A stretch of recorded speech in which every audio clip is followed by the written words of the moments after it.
In this video, statements are made about certain religious factions, but their real-world extremism means the filmmakers must censor words that ordinarily wouldn't be censored. The producers would like to apologize to the open-minded movie maniacs who are subjected to this intrusive censorship because of another culture's dogmatic censorship. As we all know, they're real maniacs.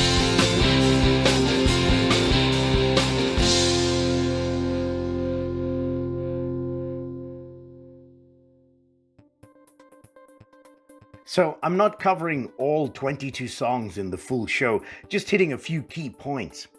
So the band opened with Detroit Rock City, the classic Kiss opener from the Destroyer album 1976, and they descend on those hexagonal pods, gods on pods, which I'm not a fan of actually. The height of technology, they double as lights and video screens and part of the roof design, but I don't know, it just looks like Macy's. They're tuned down a semitone, a half step. The song is in C minor, so Paul used to sing the high C5 in each verse, but now he's singing a B4 just under the C. Still amazing for his age and vocal issues.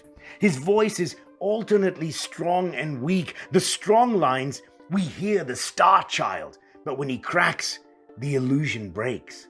But let's establish from the get-go that super vocalist Paul had surgery in 2011 for vocal cord issues.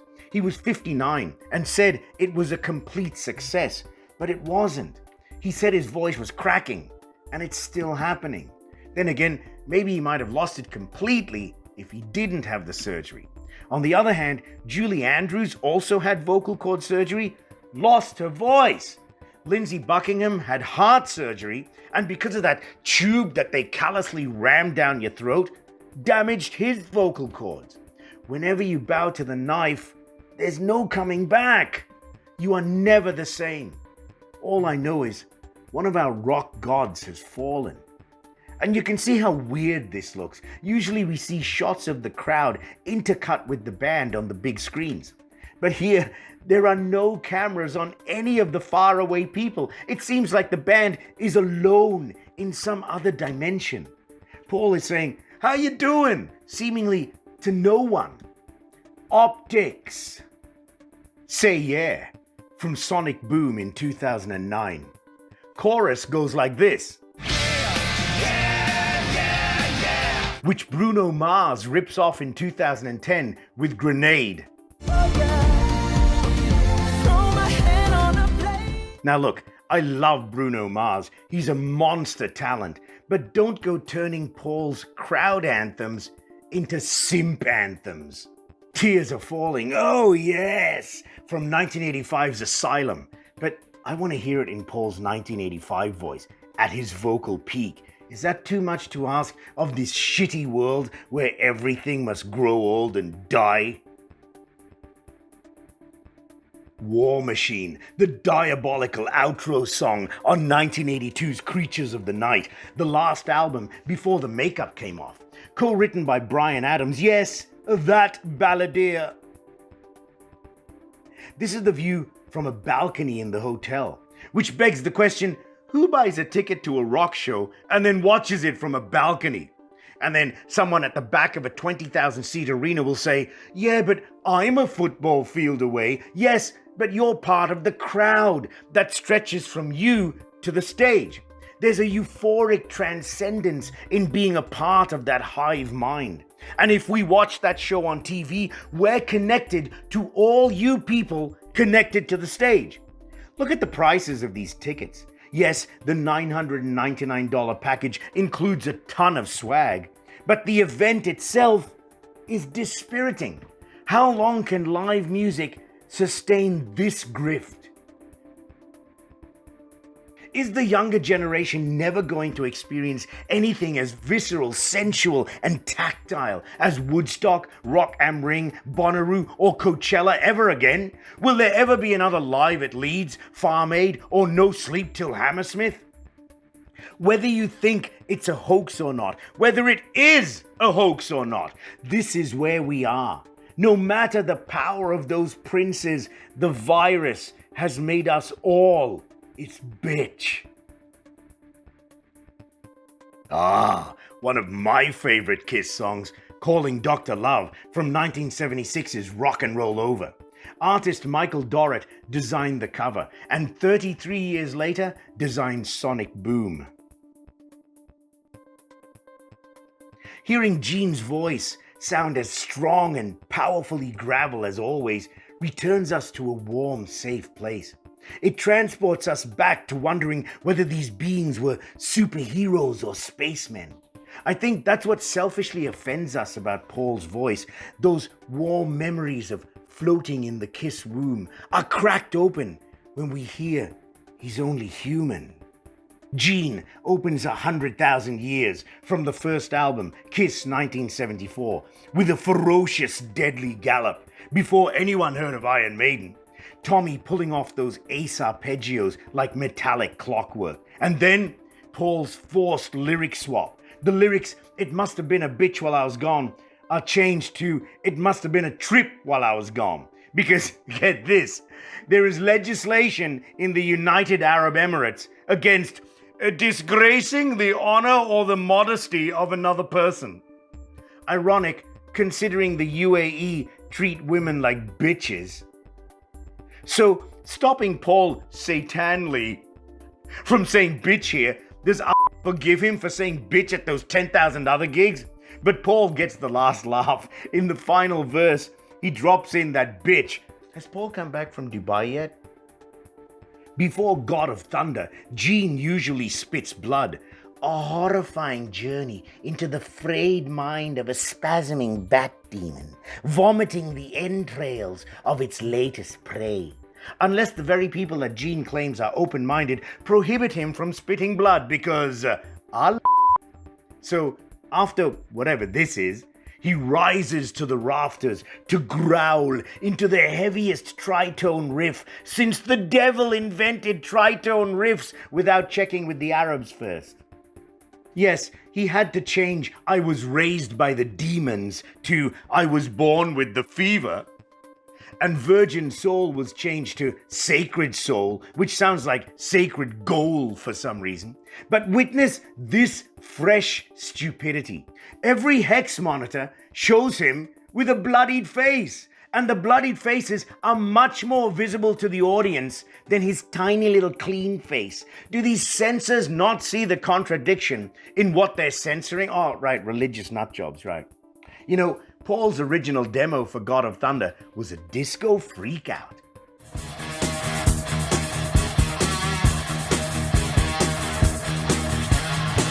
You got something about you got something I need. Maybe they just should have done that version.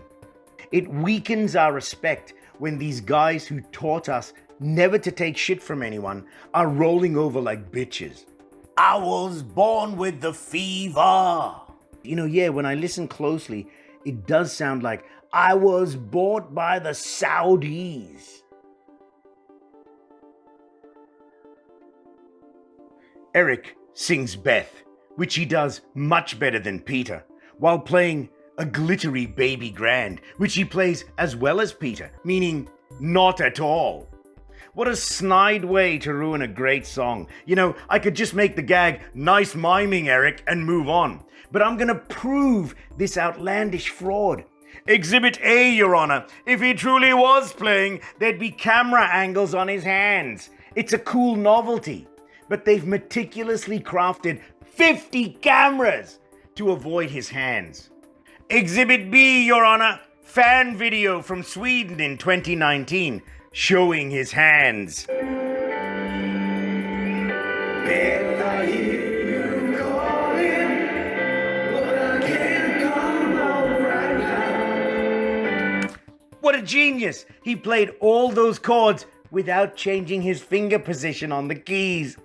The only question remaining, Your Honor, how bad does this look to musicians? Optics. Paul introduces Strutter by apologizing. We got a little extra time, so let's play something. We haven't rehearsed this, but I mean, this is live, so we get to make mistakes and everything. I mean, What irks me the most is not the lie about rehearsal. They rehearsed the shit out of this. It's the apology. Man, what happened to the confident God King who strutted across the animalized stage with his 5-foot love gun? She opens up my pants. She checks her hand out to make sure it's not too cold, and she sticks it down the front. And she pulls out. I said, honey, that ain't no pistol, that's my love gun! This is what the loss of his grand instrument has done to him psychologically. He feels the need to apologize, not for the song or the mistakes they might make, but for his very essence not being there for us. Paul used to say nothing important in his stage banter, but it was so entertaining to listen to. The simple rock poetry of sex on the hoof. But his confidence gone with his voice. The banter at this concert is like reading a phone book, because he knows he doesn't have the walk to back up his talk anymore. And if you think Paul is using backing tracks to bolster his vocals, would anyone use backing tracks that cracked so much? Really? Here's an example of why this is Paul's real voice. This is how Strutter should sound.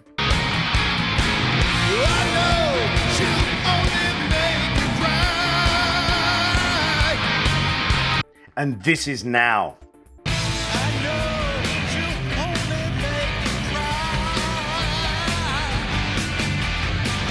Yes, Paul was in his prime in 2001, but he's not pushing much air anymore. Again, it's all about the air, this time from Paul's lungs. It's because his damaged throat can't handle the amount of air it takes to power these songs like pistons. Now, to be fair, Paul's shot to hell voice is still better than most rock singers today. It's just not the grandiose tyrannosaur it used to be. I feel for Paul the most, trapped in the vessel that used to be Paul Stanley, the vocal god. To know the acrobatic feats he once pulled off and to realize he cannot do that thing he was once best at doing. The physical and psychological struggle must be killing him. Paul was so good, he pulled off the lead in Phantom of the Opera in 1999. Let your soul take you where you belong to be. Raises your hairs, doesn't it? Yet now, the end of the road tour is named after what he no doubt sees for himself, and the pandemic has robbed him of so many shows, so I don't begrudge him going out with this half-baked bang. F*** old age, f*** operations, and f*** COVID.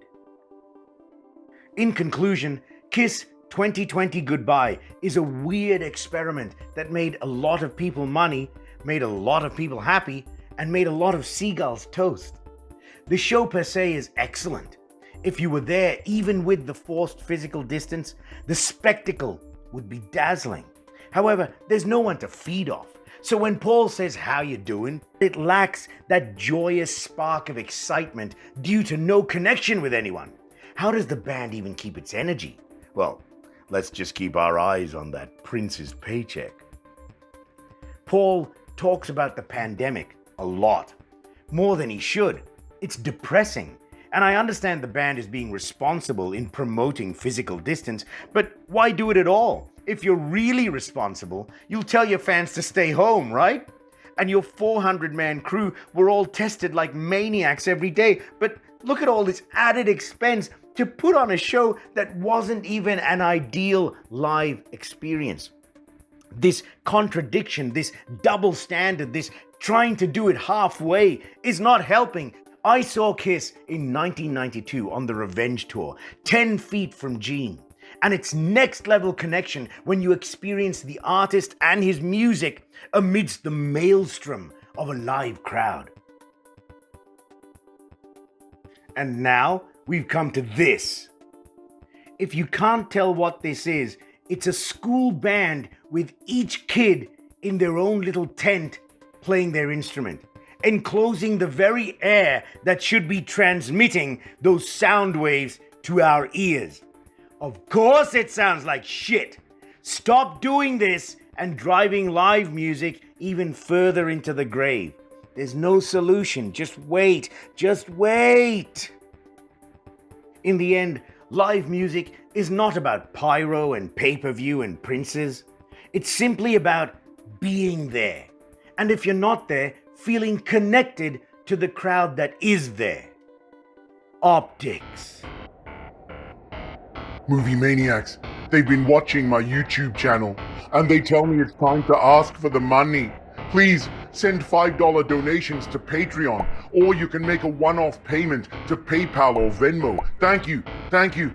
Any amount will help. They tell me other things will help me. If you press like or make a comment, it will help my algorithm. I don't know what that is. Okay, I'll keep going. And subscribe, please subscribe. If I get enough donations, I'll be able to fix this mic and get these lights turned back on again.